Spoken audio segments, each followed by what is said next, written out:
యాదాద్రి భువనగిరి జిల్లా రాజంపేట మండలంలో రైతులు ధర్నాకు దిగారు. కాళేశ్వరం, గోదావరి జలాలు అందించాలని డిమాండ్ చేస్తూ ప్రభుత్వానికి వ్యతిరేకంగా నిరసన తెలిపారు. తమకు దక్కాల్సిన నీళ్లను ఇవ్వకుండా వరంగల్ జిల్లాకు తరలిస్తున్నారని మండిపడ్డారు.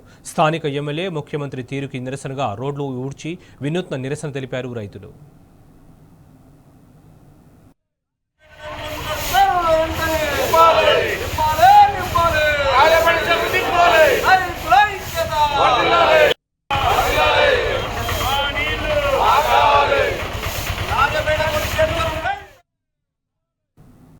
ఉన్నటువంటి రాజపేట కావచ్చు, పామకుంట కావచ్చు, మొల్లగూడెం, కొండేరు చెరువు దాదాపు 12-13 గ్రామాలకు సంబంధించి చుక్క నీరు లేక ఈరోజు అక్కడ ఉన్నటువంటి చెరువులు, కుంటలు అన్నీ కూడా ఎండిపోయినటువంటి పరిస్థితి మనకు కనబడుతున్నాయి.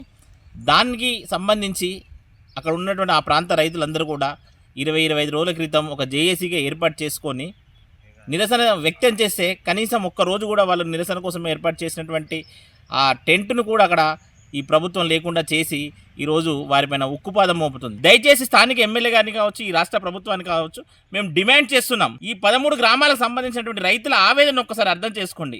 ఇప్పటికైనా మీరు త్వరితగతిన ఆ కాలువ పనులు పూర్తి చేసి మిగిలిన 13 గ్రామాలకు మీరు నీటిని అందించి ఇచ్చినటువంటి మాటను మీరు నిలబెట్టుకోవాలని, లేని పక్షంలో స్థానిక ఎన్నికలలో కూడా మీకు మీ ప్రభుత్వానికి బుద్ధి చెప్పడానికి సిద్ధంగా ఉన్నారు. రాజాపేట మండలానికి సంబంధించినటువంటి మండలంలో ఏ చెరువు కూడా ఒక్క చెరువు కూడా నింపినటువంటి దుస్థితి ఉన్నది.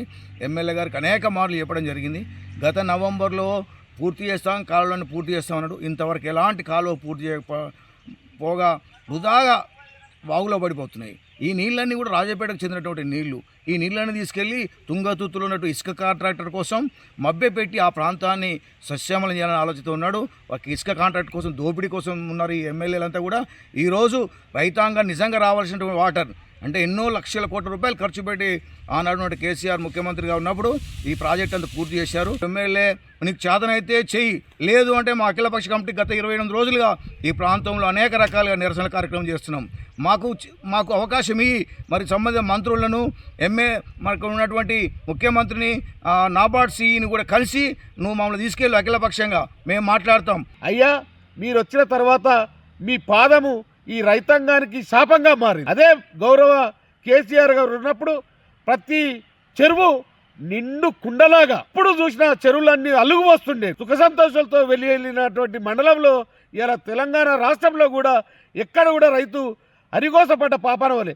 మీరు వచ్చిన తర్వాత తెలంగాణలో కాకుండా తెలంగాణలో అంతకంటే రాజాపేట మండలంలో అరిగోసపడుతున్నటువంటి రైతుల్ని ఇక్కడ ఉన్న ఎమ్మెల్యే గారికి అసలు పట్టింపే లేదు. తనకేమున్నా కమిషన్ల మీద ఉన్న ఆరాటము, భూదందాల మీద ఉన్న ఆరాటము రైతుల పట్ల లేదు.